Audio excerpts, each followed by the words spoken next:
Walang kawala ang isang lalaking 7 taong nagtago. Ang kanyang kaso, panggagahasa umano sa sariling anak. Nakatutok si Rafi Tima. 7 taong mang nagtago, walang kawala sa batas ang suspect na ito matapos maaresto dahil sa kasong rape. Ang kanyang biktima, ang kanyang sariling anak. Inaaresto ka namin sa salang rape, ha? Ikaw ay may karapatang manahimik o sa walang ibo. Lahat ng sasabihin ay pwedeng gamitin laban o pabor sa korte. 2017 pa raw nangyari ang krimen sa Iloilo at mga tauhan ng Manila Police District ang nakatuntun sa kanya sa South Cotabato. Isang grade 1 na pupil, yung anak na 3 beses niya itong ginawa at nung nalaman nung tiyahe nung anak niya, sinumbong ito sa mga pulis natin doon. At matapos nga itong malaman, nagtago na itong tatay niya. Sa MPD kung saan siya nakakulong ngayon, pumayag ang suspect na magbigay ng pahayag sa GMA Integrated News. Itinanggi niya ang paratang. Wala gid ako sir sa anak ko. Anak ko na sir. Hindi pwedeng hasaan ko anak ko. Dugo ko na sir. Anumang araw ibabalik ang suspect sa Iloilo para kaharapin ang kanyang kaso. Para sa GMA Integrated News, Rafi Tima, nakatutok, 24 oras. Inaresto ng mga pulis ang isa nilang kabaro matapos makuhanan ng illegal na droga. Ang suspect dati na raw naiugnay sa illegal drug activity. Nakatutok si Marisol Abduraman, exclusive. Matapos may abot ang biniling droga, agad inaresto ng mga operatibo ng Parañaque Police ang lalaking ito. Ang suspect, isang police corporal na nakatalaga sa National Police Training Institute. Isinagawa ang buy-bust operation nang ituro si Police Corporal Macnil Baguno ng mga nahuling drug personality. Nakuha umano sa kanya ang 20 gramo ng shabu na nagkakahalaga ng 136,000 pesos. Na-recover din ang kalibre 45 na baril, magazine at mga bala. Is it a service firearm po? That is not the service firearm. Ayon kay NCRPO Chief Major General Melencio Nartates Jr., dati nang naiugnay si Baguno sa illegal drug activity. Nag-crop up yung pangalan niya, and then lumutang siya, merong inabaguduhan or may kinakausap na mga pulis. Meron rin daw summary proceedings sa kanya dahil sa pagiging absent without official leave o awol. Meron ng decision ang isang summary hearing officer or recommendation for him to be dismissed. So pinaghahanap na siya at hindi nga mahanap-hanap. Isinailalim ang suspect sa drug test at ayon sa pulisya, nagpositibo ito sa shabu. Pumayag magpa-interview si Baguno sa kondisyong hindi ipapakita ang kanyang mukha. Mariin niyang itinanggi ang aligasyon at pinag-initan lang daw siya dahil umano sa mga korupsyon na kanyang ibinunyag. Wala pong buy-bust ma'am na nangyari. Pinasok po ako. Pero based sa result ng drug test, ikaw ay nagpositibo. Madali lang naman gawin yun ma'am. Painumin ka lang ng tubig, pwede ka naman mag-positive. Sinampahan siya ng reklamong paglabag sa Comprehensive Dangerous Drugs Act of 2002 at illegal possession of firearms. Ang suspect ay isa lamang sa mga pulis ng NCRPO na nahaharap sa mga reklamo. Sa ngayon, ayon sa NCRPO, nasa 500 pulis na sa Metro Manila ang nadismiss na sa serbisyo mula July noong nakaraang taon. Nasa 800 naman ang nahatulan na, bagamat hindi naman daw for dismissal ang parusa. Ito yung one rank demotion up to forfeiture of pay. Para sa GMA Integrated News, Marisol Abduraman, nakatuto 24 oras. Pinaghahanap ngayon ang 8 taong gulang na inagos ng tubig matapos makaladkad ng plastic barrier habang naglalaro sa umapaw na creek sa Caloocan. Nakatutok live si June Veneracion. June?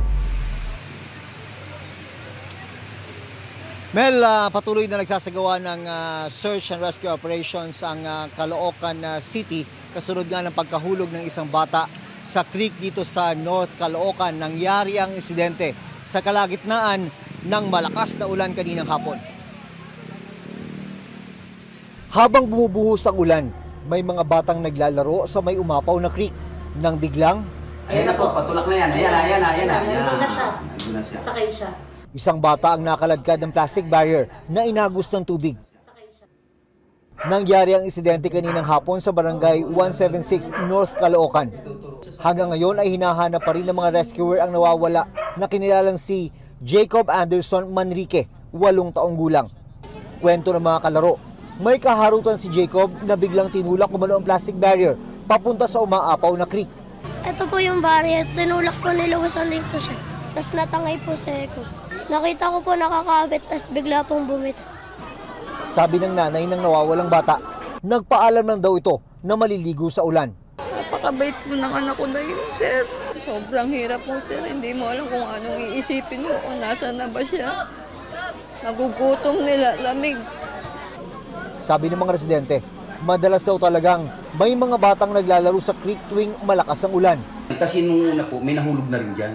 Ay sabi ko, para hindi na maulit yan, yung pong mismong kanal na yan, parang imbudo. Malaki yung bigay, maliit yung labasan.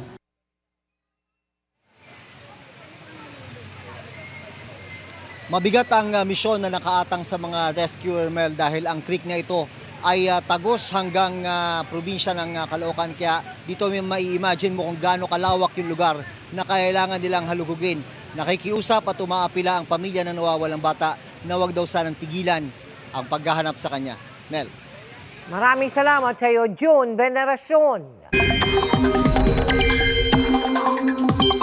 Naging maulan sa ilang bahagi ng bansa ngayong araw sa paggunita ng Idil-Adha. Ayon sa Pag-asa, southwest monsoon o habagat pa rin ang nakakaapekto sa southern Luzon at Visayas. Sa datos ng Metro Weather, kabilang ang Mimaropa at Bicol Region, maging ang northern at central Luzon sa mga posibleng makaranas ng heavy to intense rain bukas ng hapon hanggang gabi. Sa Visayas, umaga pa lamang may inaasahang pag-ulan na, partikular po sa Antique. Madaragdagan pa ang mga posibleng ulaning lugar pagdating ng hapon. Heavy to intense rain ang inaasahan sa Capiz, Negros Occidental, Cebu at Leyte. Hapon hanggang gabi lang din bukas, posible ang mga pag-ulan sa malaking bahagi ng Mindanao. Mas malalakas ang inaasahang bugos sa Caraga Region. Sa Metro Manila, katamtamang ulan ang inaasahan bukas ng tanghali pero posibleng lumakas sa ilang lugar pagdating ng gabi. Dumating na sa bansa ang mga labi ng 3 Pilipinong nasawi nang masunog ang tinutuloy nilang gusali sa Kuwait nitong June 12. Nakatutok live si Mark Salazar. Mark. Atom, na iuwi na dito sa bansa at sa kanilang pamilya ang labi ng 3 OFW na nasawi nga sa sunog sa Kuwait noong isang linggo.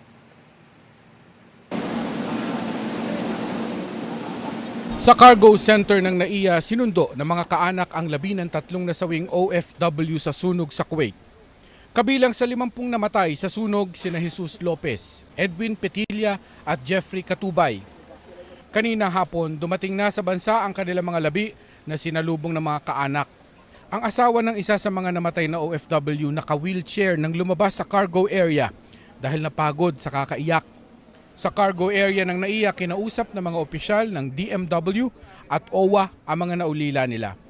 Ang OWA mayroong alalay na bibigay na bereavement and funeral and other benefits for 220 and ang kumpanya ay magbibigay rin ng $10,000, ang Kuwait government $15,000 at inaasikaso pa natin ang insurance. So lahat yan, masasagot na kaagad yan. 2 iba pang OFW ang nag-agaw buhay sa ICU at binabantayan ng ating embahada sa Kuwait. One of them is already sa ward na ilipat na nung isang araw pa. Yung isa pa is still in ICU receiving the appropriate care and medical attention. 6 nating kababayan ang nakaligtas sa sunog na bagamat may trauma ay nagdesisyong manatili doon.